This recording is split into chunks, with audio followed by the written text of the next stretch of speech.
Have you ever wondered how China became Zimbabwe's largest foreign direct investment source? The story unfolds like a riveting saga, filled with twists and turns, political maneuvers, and a dash of controversy. The tale begins during Zimbabwe's liberation struggle. China, in its strategic wisdom, chose to support the Zimbabwe African National Liberation Army. This marked the genesis of a relationship that would go on to shape the economic landscape of Zimbabwe.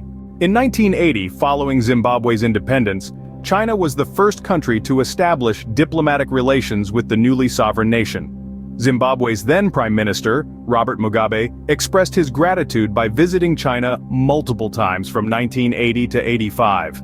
These visits were more than mere diplomatic niceties. They resulted in substantial financial support from China, amounting to $85 million in grants.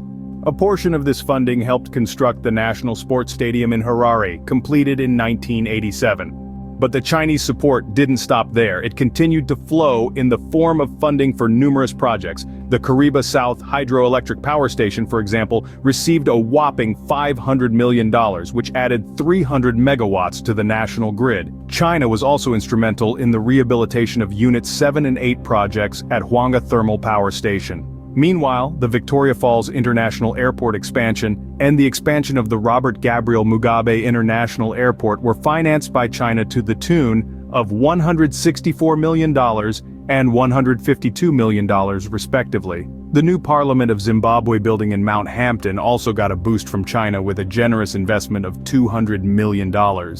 Yet, the relationship between Zimbabwe and China is not without its critics.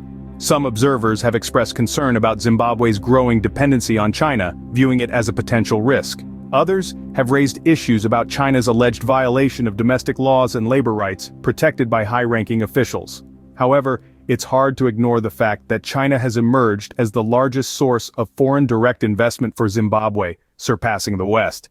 It's also a significant source of finance for infrastructural development in the country.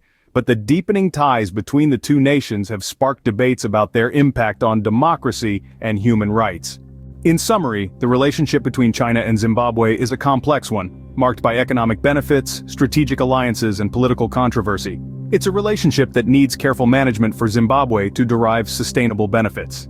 As the story continues to evolve, only time will tell how this intriguing economic partnership will shape the future of Zimbabwe.